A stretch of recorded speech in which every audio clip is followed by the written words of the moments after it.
नमस्कार दोस्तों, स्वागत है आप सभी का नड्डा फर्स्ट यूट्यूब चैनल पे। इस वीडियो में हम बात करेंगे एक बड़ी अपडेट के बारे में जो कि संबंधित है प्राथमिक शिक्षक भर्ती को लेकर बीएड बहाल के बारे में। जैसा कि दोस्तों आप जानते हैं कि बीएड को लेकर बहुत सारे मुद्दे लगे हुए हैं। उसी क्रम में बीएड के क्रम में एक सबसे बड़ा आदेश देखने के लिए मिलता है जिसके अंदर एनसीटीई की अधिसूचना को पूरे तरीके से रद्द कर दिया गया है। एनसीटीई के द्वारा बनाए गए कानून को यहाँ पे गैर कानूनी ठहरा दिया गया है और इस आदेश को रद्द घोषित किया गया है। इसके अलावा बहुत सारी चीज़ें आप सभी को इस आदेश के अंदर देखने के लिए मिल जाएंगी, क्योंकि कोर्ट की तरफ से यहाँ पे कहा गया है कि जो बीएड के अभ्यर्थी हैं वो डीएलएड से बड़ी डिग्री नहीं है, इसलिए प्राथमिक शिक्षक भर्ती से बाहर हैं। सारी जानकारी मैं आप सभी को दूंगा, लेकिन आप सभी इस वीडियो को अंत तक अवश्य देखें जिससे कि आपको पूरी जानकारी क्लैरिफिकेशन के साथ मिले। पहले आदेश मैं आपको पढ़वाऊंगा, फिर उसके बाद में जो उसके तथ्य होंगे उसके आधार पर जानकारी भी आपको दी जाएगी। तो वीडियो को पूरा देखें, साथ में वीडियो को लाइक कर दें और शेयर कर दें। जिन छात्रों ने अभी तक इस चैनल को सब्सक्राइब नहीं किया है, चैनल को सब्सक्राइब करके बेल आइकन को अवश्य दबा लें। दोस्तों मैं सबसे पहले आप सभी को आदेश की तरफ लेकर जाना चाहूंगा, क्योंकि वीडियो थोड़ा सा बड़ा होगा लेकिन जानकारी आपको पूरी देनी पड़ेगी।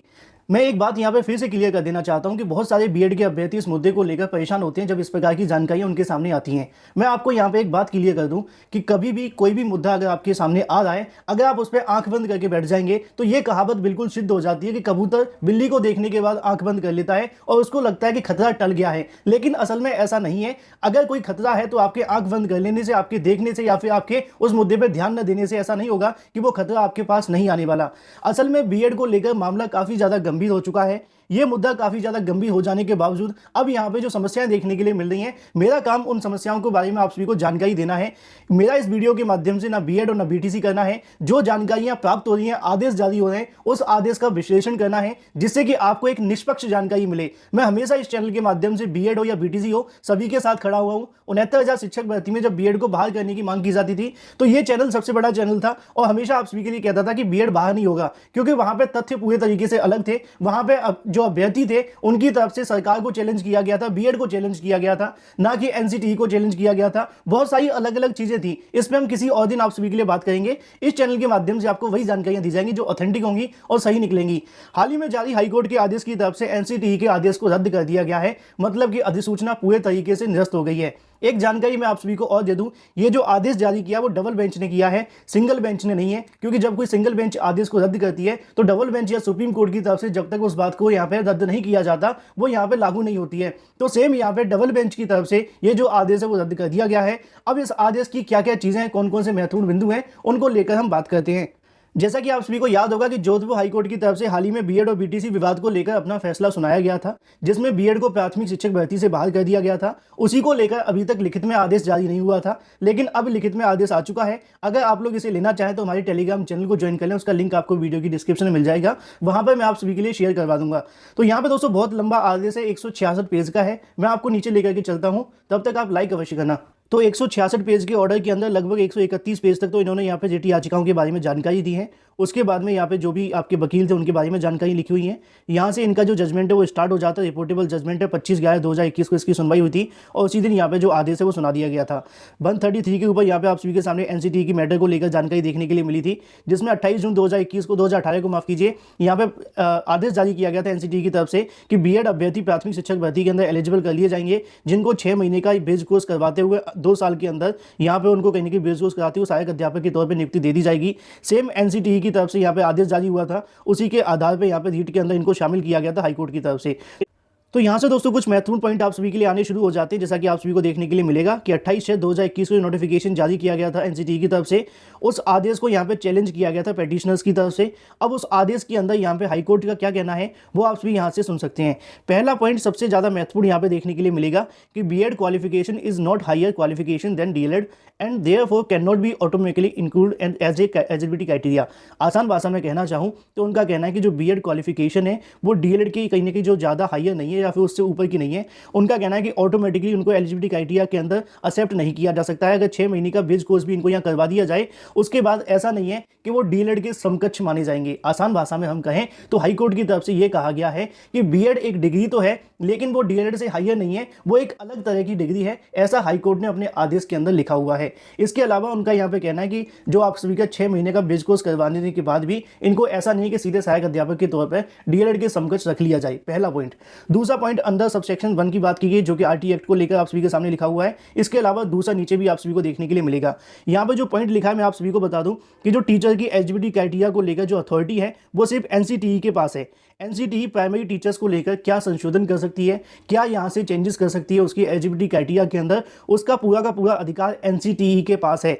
लेकिन द मिनिस्ट्री ऑफ एचआरडी की तरफ से यहाँ पे किसी प्रकार की उनके पास कोई अथॉरिटी नहीं है। लेकिन जो प्राथमिक के अंदर बीएड को शामिल किया गया था वो एमएचआरडी के आदेश के ऊपर ही यहाँ पे कहीं ना कहीं या फिर उनकी तरफ से जो सर्कुलर जारी हुआ था, जो चीज़ें उनकी तरफ से यहाँ सजेस्ट की गई थी, उसके आधार पर बीएड अभ्यर्थी को शामिल किया गया। तो यहाँ पे उनका कहना है कि एनसीटीई किसी मुद्दे को लेकर यहाँ से फैसला ले सकती है, लेकिन एमएचआरडी के पास किसी प्रकार की कोई भी अथॉरिटी नहीं है कि वो यहाँ पे इस मुद्दे को लेकर कोई डायरेक्शन दे सके। तो ऐसे में जो 28 जून 2018 का आदेश है उसको लेकर जानकारी देखने के लिए मिलती है। अब अगर बात की जाए कुछ और बिंदुओं के बारे में, क्योंकि यहाँ पे पहला आप सभी के सामने हाई कोर्ट ने कहा कि जो बीएड है वो डीएलएड से बड़ी नहीं है, लेकिन वो एक अलग अलग तरह की डिग्री है, पहला। दूसरा, यहाँ पे जो नोटिफिकेशन जारी किया गया था एनसीटीई की तरफ से वो कहीं ना कहीं एमएचआरडी के पास कोई अथॉरिटी नहीं है कि वो उसको यहाँ पे अपने अनुसार किसी एलिजिबिलिटी क्राइटेरिया के अंदर संशोधन कर सकें। ये सिर्फ एनसीटीई के पास अधिकार है। अब ऐसा जैसा कि यहाँ पे भी आप सभी को देखने के लिए मिल जाएगा, यहाँ पे एमएचआरडी को लेकर जैसा कि मैंने आपको बताया कि MHRD has power only to give direction in relation to policy matters. जैसा कि आप सभी को बताया कि वो सिर्फ यहाँ डायरेक्शन दे सकते हैं, लेकिन यहाँ पे एनसीटीई के किसी प्रकार की कोई भी पॉलिसी को यहाँ बता नहीं सकते या फिर कोई फैसला चेंज नहीं कर सकते एलिजिबिलिटी क्राइटेरिया के अंदर। अब यहाँ पे जो जारी किया गया था नोटिफिकेशन वो कहीं ना कहीं एमएचआरडी के अनुसार ही देखने के लिए मिला था, क्योंकि बीएड अभ्यर्थी को शामिल करने को लेकर यहाँ से जो संशोधन किया गया था उसको लेकर जानकारी आपके सामने देखने के लिए मिल रही है। यहाँ पे भी आप सभी को देखने के लिए मिल जाएगा। बहुत बड़ा ऑर्डर है, मैं आप सभी को बता दूं, काफी लंबा आपको जो ऑर्डर है वो देखने के लिए मिलेगा। कुछ महत्वपूर्ण पॉइंट मैं आप सभी को अवश्य बताना चाहूंगा इस आदेश के, लेकिन उसके लिए आपको आना होगा पेज नंबर 165 के ऊपर, क्योंकि 166 पेज का ये आदेश है। और यहाँ से आपको देखने के लिए मिलता है पॉइंट नंबर 49 के अंदर उनका कहना है बी समराइज आर कंक्लूजन, मतलब उनकी तरफ से जो कंक्लूजन दिया गया है उसको आप भी यहाँ से पढ़ सकते हैं, क्योंकि यहीं से सारी चीज़ें क्लियर होंगी।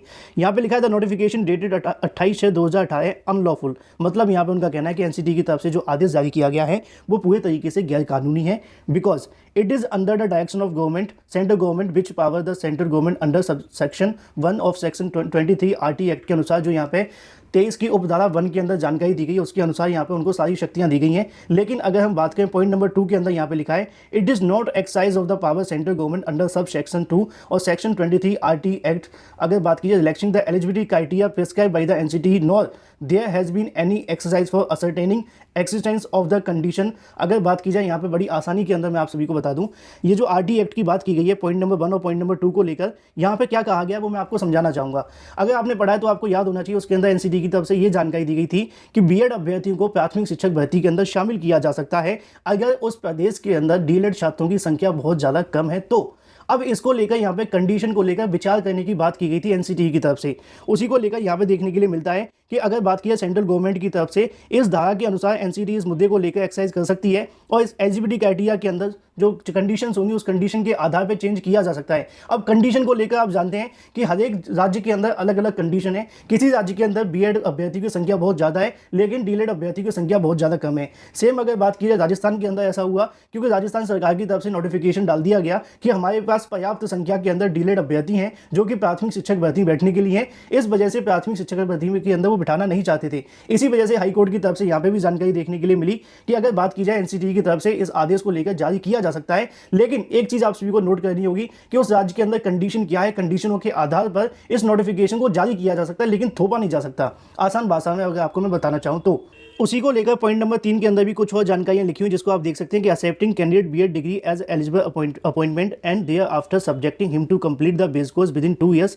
मतलब उनका कहना है कि बीएड छात्रों को प्राथमिक शिक्षक भर्ती के अंदर एक्सेप्ट किया जाता है, 2 साल के बेस कोर्स के साथ में उनको एलिजिबिलिटी क्राइटेरिया के अंदर छूट दी जा सकती है। लेकिन जो सेक्शन आप सभी के सामने लिखी हुई 23 जिसको लेकर मैंने आगे आपको बताया कि यहाँ पे जो भी चीज़ें होंगी उसको ध्यान में रखते हुए इनको यहाँ पे लागू किया जा सकता है, लेकिन अलग अलग राज्यों की जो स्थिति है, वहाँ की जो परिस्थिति है वो पूरे तरीके से अलग है। जैसा कि आपको समझाया गया कि कहां पर डीएलएड छात्रों की संख्या ज्यादा है, कहां पर कम है, यह फैसला कहीं ना कहीं राज्य सरकारों के ऊपर डिपेंड करेगा, उनको ज्यादा जानकारी होगी। अब एनसीटीई का आदेश सीधे तौर पे किसी भी राज्य सभी राज्यों के लिए लागू नहीं हो सकता है। उसका रीजन ये है क्योंकि हर राज्य की स्थिति अलग अलग है, कहीं पर डीएलएड के अभ्यर्थियों की संख्या बहुत ज्यादा है तो कहीं पर कम है। इसी के अनुसार अगर बात की जाए नीचे और भी जानकारी लिखी हुई है एक बात यहाँ पे और क्लियर कर दिया जाए, क्योंकि यहाँ पे स्टेट गवर्नमेंट से कोई सलाह नहीं ली गई थी इस आदेश को जारी करने से पहले कि भाई उत्तर प्रदेश के अंदर कितने हैं, राजस्थान के अंदर कितने हैं, हिमाचल के अंदर कितने डीएलएड के अभ्यर्थी हैं, क्योंकि अगर यहाँ पे उनसे सलाह ली जाती तो उसके अनुसार यहाँ से आगे की चीज़ें क्लियर होती। पॉइंट नंबर 4 के अंदर भी लिखा है the state government could not have ignored the notification of NCT 28/6/2018 while issuing advertisement of it. However, when we have declared the notification is illegal and are the process of setting aside, the issue becomes one of academic value. यहाँ पे high court का आसान भाषा में कहना है कि जो स्टेट गवर्नमेंट को अगर यहाँ पे इग्नोर नहीं करती 28/6/2018 के आदेश को, अगर एनसीटीई की तरफ से यहाँ पे अगर बात की सेक्शन 23 के अनुसार संशोधन किया गया होता, लेकिन किसी राज्य से कोई सलाह यहाँ पे केंद्र सरकार ने, माफ कीजिए, एनसीटीई की तरफ से नहीं ली गई, जिसके चलते यहाँ पे अलग अलग राज्यों की परिस्थिति अलग अलग है। कहीं पर डीएलएड होते हैं, कहीं पर डीएलएड के अभ्यर्थी अलग अलग तरह की क्वालिटी होती है। जैसे कि आप जानते हैं कि उत्तर प्रदेश के अंदर ग्रेजुएशन के बाद करवाया जाता है, तो कई अलग अलग राज्यों के अंदर 10+2 के बाद करवा दिया जाता है। तो कहीं पर डीएलएड है और कहीं पर डीएलएड नहीं भी है, तो यहाँ पे अलग अलग चीजों के अनुसार लागू किया जा सकता था। उसी के आधार पे बीएड को यहाँ पे लाया गया था।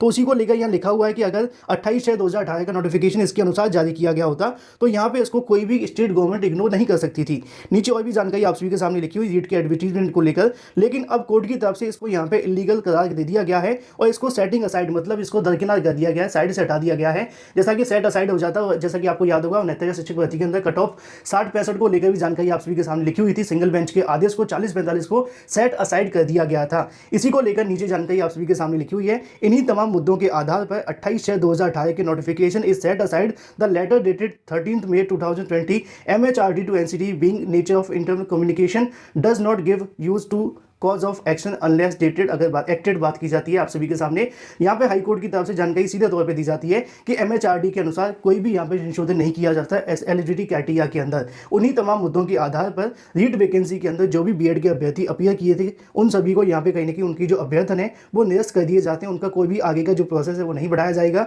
सारी की सारी याचिकाएं यहाँ से जो है डिस्पोज कर दी गई हैं, जो भी लगाई गई थी बीएड अभ्यर्थियों की तरफ से। चलिए थोड़ा सा आसान भाषा में आप सभी को और समझा दूं, क्योंकि बहुत सारे अभ्यर्थियों के मन में सवाल हो सकते हैं। हालांकि मैंने लिखा हुआ था, लेकिन आदेश से जानकारी देना बहुत ज़्यादा आवश्यक होता है, क्योंकि कई बार अभ्यर्थियों को लगता है कि आदेश के अंदर कुछ और तो नहीं लिखा था। यहाँ पे दोस्तों आप सभी को हाईकोर्ट के कुछ आदेश के महत्वपूर्ण बिंदु देखने के लिए मिलेंगे। पहला बिंदु ये है कि एनसीटीई की अधिसूचना असंवैधानिक है, मतलब कि गैरकानूनी है, क्योंकि उसने यह एमएचआरडी के आदेश अनुसार जारी की थी, जबकि एमएचआरडी के पास ये अधिकार नहीं है कि वह एनसीटीई को शिक्षक योग्यता के निर्धारण को लेकर दखल दे। जैसा कि मैंने आपको समझाया, बीएड 1 to 5 की नियुक्ति के लिए योग्य नहीं है, क्योंकि एनसीटीई स्वयं यह स्वीकार कर चुका है कि नियुक्ति के पश्चात उसको 6 माह का बेस कोर्स करना पड़ेगा। उसी को लेकर यहाँ पे मुद्दे को लेकर आगे लिखा हुआ था कि बीएड एक अलग तरह की डिग्री है और जो डीएलएड है वो प्राथमिक शिक्षक भर्ती के लिए है। तो यहाँ पे ये नहीं कहा जा सकता कि डीएलएड की डिग्री से बीएड बड़ी है, ठीक है। नीचे तीसरा पॉइंट देखने के लिए मिलता है कि आरटी 2009 के अनुसार अगर बात की सब क्लॉज को लेकर जानकारी लिखी है कि अनुसार भारत सरकार कुछ दशाओं के अंदर पहले से निर्धारित शिक्षक योग्यता के अंदर रियायत दे सकती है, लेकिन इस मैटर पर ऐसी कोई भी स्थिति नहीं है जिसको रियायत देनी पड़े। हालांकि अगर बात की रेस्पोंडेंट एडवोकेट ने स्पष्ट किया है कि अधिसूचना 23 अगर बात की जाए जो 23(1) के अनुसार जारी की गई थी, अगर ये 23.2 के अनुसार जारी की गई होती तो इसको यहाँ पे एक्सेप्ट किया जा सकता था। जैसा कि मैंने आपको समझाया था, वहाँ पे बेस कोर्स के बाद में बीएड अभ्यर्थी को शामिल किया जाता और ये डीएलएड की अभ्यर्थी को ध्यान में रखा जाता कि प्रदेश के अंदर कितने डीएलएड के अभ्यर्थी हैं। अगर बात की जाए, नीचे आप सभी के सामने और भी जानकारी लिखी है कि बीएड को 1 to 5 के लिए योग्य मानना कैसे गुणवत्तापूर्ण शिक्षा को मदद कर सकता है जब बीएड 1 to 5 के लिए प्रशिक्षित नहीं किया गया है। ऐसा हाईकोर्ट ने कहा है, मैंने नहीं, ठीक है। 5वें पॉइंट के अंदर लिखा है कि बीएड डीएलएड के शेष नहीं है, बल्कि एक अलग तरह की डिग्री है जो कि डीएलएड के समकक्ष नहीं हो सकती, ऐसा हाईकोर्ट का कहना है।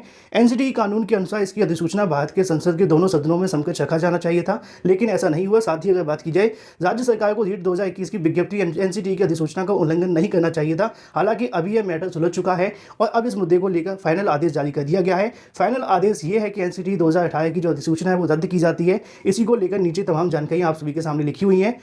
अब जैसा कि आप सभी ने पूरा वीडियो देख लिया होगा, मुझे उम्मीद है कि आपके सभी सवालों के जवाब क्लियर हो गए होंगे जोधपुर हाईकोर्ट को लेकर। लेकिन अब आपके मन में सवाल होगा, क्या ये पूरे देश के अंदर लागू होगा? तो इसको लेकर जानकारी आप जानते हैं कि जब एनसीटीई के आदेश को रद्द कर दिया गया है यहाँ से राजस्थान हाईकोर्ट की तरफ से, जो कि डबल बेंच का आदेश है, अब डबल बेंच के बाद ये मामला सुप्रीम कोर्ट में जाने वाला है और ये लगभग पूरे देश के अंदर ही आप सभी को इस प्रकार के मामले अब देखने के लिए मिलेंगे, क्योंकि एनसीटीई की अधिसूचना को रद्द किया गया है। अब एनसीटीई के पास क्या ऑप्शन है, वो सुप्रीम कोर्ट जाकर इस मुद्दे को लेकर जानकारी ले या फिर इसके अंदर कोई और संशोधन करते हुए हुए बीएड को प्राइमरी के अंदर एलिजिबल कराएं, या जो भी आगे की जो चीज़ें होंगी वो एनसीटी के ऊपर डिपेंड करेंगी। हालांकि 28/6/2018 का जो कानून था वो पूरे तरीके से रद्द कर दिया गया है राजस्थान हाईकोर्ट की तरफ से। राजस्थान के अंदर तो लागू हो चुका है, अब ये पूरे भारत के अंदर कैसे लागू होगा इसको लेकर आगे कुछ चीज़ें आपके सामने क्लियर होंगी, क्योंकि आगामी समय के अंदर अलग अलग राज्यों के अंदर अगर चैलेंज किया जाता है इस मुद्दे को लेकर, जिसकी अधिसूचना पहले से रद्द की जा चुकी है, तो काफ़ी समस्याएं यहाँ से हो सकती हैं। बाकी आप लोग परेशान मत होइए, जो जानकारी आप सभी को दी जा रही है वो यहाँ पे आधार है हाईकोर्ट का आदेश। अगर कोई और जानकारी निकलती है तो वो भी आप सभी को अवश्य दी जाएगी। तो राजस्थान की तरफ से अगर बात की जाए, एनसीटी की अधिसूचना को पूरे तरीके से रद्द कर दिया गया है। 28/6/2018 के कानून को यहाँ पे रद्द करते हुए सिर्फ और सिर्फ जानकारी दी गई है कि डीएलएड के अभ्यर्थी प्राथमिक शिक्षक भर्ती के अंदर शामिल हो सकते हैं। अब आगे क्या होगा उसको लेकर जानकारी जल्द आप सभी के सामने क्लियर होगी। वीडियो को लाइक कर दें, साथ ही शेयर कर दें और चैनल को सब्सक्राइब करना